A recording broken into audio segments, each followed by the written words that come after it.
बिस्मिल्लाहिर्रहमानिर्रहीम। अस्सलाम वालेकुम। लेक्चर हमारे अभी तक ऑनलाइन क्लासेस में 10 लेक्चर हो चुके हैं। 10 लेक्चर में हमने सारा डिस्कस किया। आज हम चैप्टर नंबर 4 का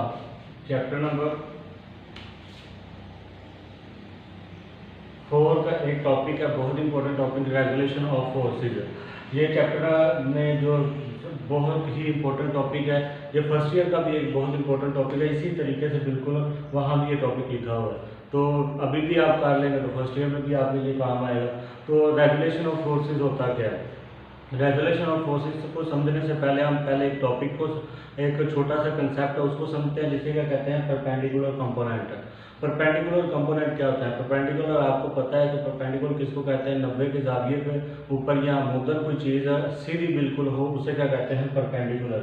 और कंपोनेंट क्या होते हैं? कहते हैं कि एक ऐसी कोई फोर्स जो परपेंडिकुलर कंपोनेंट से मिलकर बनी हो, उसे क्या कहते हैं? Perpendicular components. वो फोर्स जिससे मिलकर बनी होगी उसे हम क्या कहेंगे? Perpendicular component. तो आगे आपको पता चल जाएगा मजीद को परपेंडिकुलर कंपोनेंट किनको हम कह रहे हैं। ठीक है, तो इसकी डेफिनेशन इसी तरह बुक में लिखी हुई है। If a force form from mutually perpendicular component then such component is called perpendicular component. Perpendicular component होते क्या है? ये एक दूसरे के इधर जो हम डिस्कस करेंगे वो आगे जाके आपको एक्सप्लेनेशन में समझ आएगा। एक्सप्लेनेशन में हम देखेंगे कि एफ एक्स और एफ वाई को हम क्या कह रहे हैं? परपेंडिकुलर कंपोनेंट कह रहे हैं। ये देखें ना, ये एक फोर्स है, ये दोनों से मिलकर बनी हुई है, एफ एक्स और एफ वाई से। ठीक है, एफ तो ये दोनों क्या होंगे? परपेंडिकुलर कंपोनेंट होंगे। ठीक है, तो ये डेफिनेशन है परपेंडिकुलर कंपोनेंट की। आगे डेफिनेशन है रेगुलेशन ऑफ फोर्सेस की। रेगुलेशन ऑफ फोर्सेस की, the process of splitting up मतलब तहलील कर देना, तकसीम कर देना, of a force to mutually perpendicular component is called the regulation of force। मतलब क्या है? कहते हैं कि एक फोर्स है, उसको हम कर देते हैं तकसीम, तहलील कर देते हैं। ठीक है, उर्दू में कहते हैं तहलील और इंग्लिश में क्या कहेंगे? Splitting up. उसे तहलील कर देते हैं दो फोर्सेस में, दो कंपोनेंट में, जिसे जो क्या है आपस में म्यूचुअली परपेंडिकुलर कंपोनेंट है। ठीक है, देखिए दोनों के दरमियान 90 का एंगल बन रहा है। ठीक है, तो इसको क्या कहेंगे? परपेंडिकुलर कंपोनेंट बनेंगे, जिससे क्या होगा? इसलिए तो मैंने परपेंडिकुलर कंपोनेंट की डेफिनेशन पहले क्लियर करवा दी थी कि आपको ये जब रेगुलेशन ऑफ फोर्स की डेफिनेशन डिस्कस करेंगे तो आपको ये समझ आ गया परपेंडिकुलर कंपोनेंट होते क्या है। The process of the splitting up of the force to perpendicular component is called regulation of force. ठीक है, ये रेगुलेशन होती है। अब रेगुलेशन ऑफ फोर्स का एक्सप्लेनेशन करेंगे। एक्सप्लेनेशन में हमने क्या करना है? 4 फार्मूले ड्रा करने हैं। एक एफ एक्स का करना है, जिसे हम क्या कहते हैं? Horizontal component. क्या कहते हैं? हॉरिजॉन्टल। एक एफ वाई है, जिसे हम क्या कहते हैं? Vertical component. और एक हमने क्या करना है? ये जो फोर्स है इसका फार्मूला निकालना है, और फोर्स की डायरेक्शन का मतलब कि थीटा का फार्मूला निकालना है आपने। ठीक है, तो ये 4 फार्मूले ड्रा करते हैं। इससे पहले आपने क्या करना है? इधर आपने जो डायग्राम बनानी है, ठीक है, एक्सप्लेनेशन में 2 चीज़ें आपने करनी है। एक डायग्राम बनानी है और साथ आपने एक्सप्लेन करना है कि हमने डायग्राम कैसे बनाई। आपने कहना है एक एक्स एक्सिस लिया, ठीक है, उसके साथ ही हमने एक वाई एक्सिस लिया, उसके ऊपर एक फोर्स अमल कर दिया, फोर्स को हमने तहलील कर दिया, इधर से ये एफ एक्स बन गया और ये क्या बन गया? एफ वाई बन गया। तो इधर आपने ये सारा लिखना है, ये बुक के ऊपर भी एक्सप्लेनेशन लिखी हुई है सारी।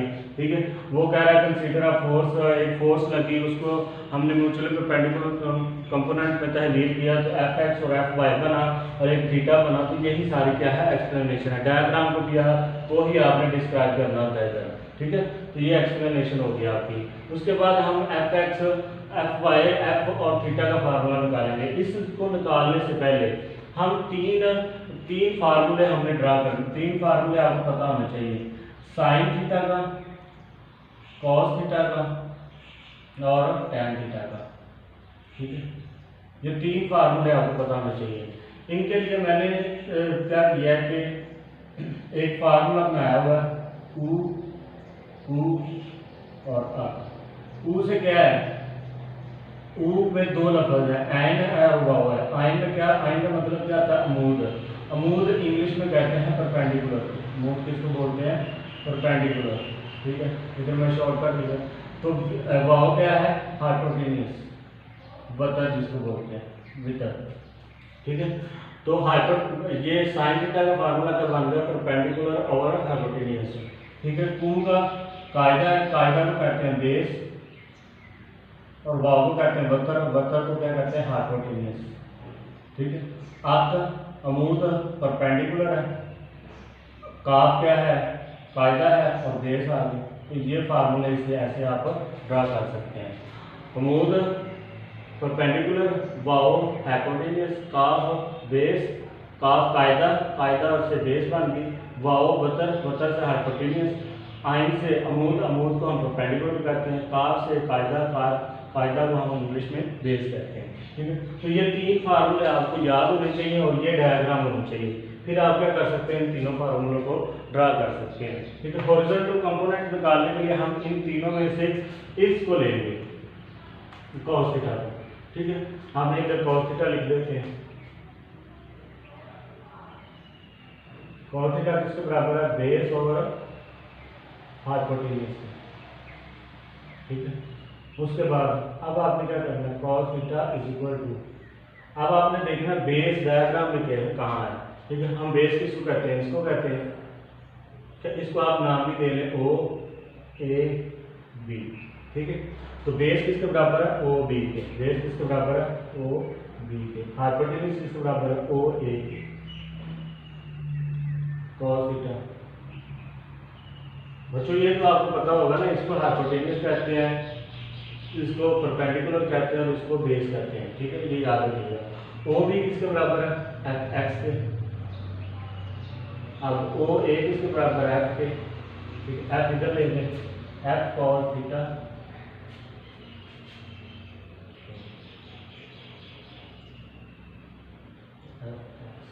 अब इसको सीधा करके लिख दें, F X is equal to F cos theta. तो ये फार्मूला हमारे पास है, हॉरिजॉन्टल कंपोनेंट एफ एक्स का फार्मूला आ गया। ठीक है, इसी तरीके से हम इसको भी निकालेंगे, इसके लिए हम यूज करेंगे ये साइन थीटा। ठीक है, साइन थीटा का फार्मूला लिखते हैं इधर, साइन थीटा का फार्मूला क्या, परपेंडिकुलर और हाइपोटेन्यूज। अब जाते हैं देखते हैं, हम परपेंडिकुलर किसके बराबर है, ए बी के, हाइपोटेन्यूज किसके बराबर है, ओ ए के। ठीक है, साइन थीटा ए बी क्या है हमारे पास, एफ वाई, ओ ए क्या है हमारे पास, एफ। ठीक है, एफ को आप उधर ले लें, F sine theta equal to F Y.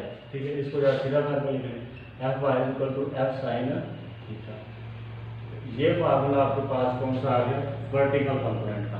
ठीक है, वर्टिकल कंपोनेंट का फार्मूला आ गया। आप निकालना है फोर्स का, फोर्स को निकालने के लिए हम ना इन तीनों में से यूज नहीं करेंगे। हमने पिछली क्लासों में एक रूल पढ़ा हुआ जिसे कहते हैं पाइथागोरन थ्योरम। ठीक है, पाइथागोरन थ्योरम अकॉर्डिंग टू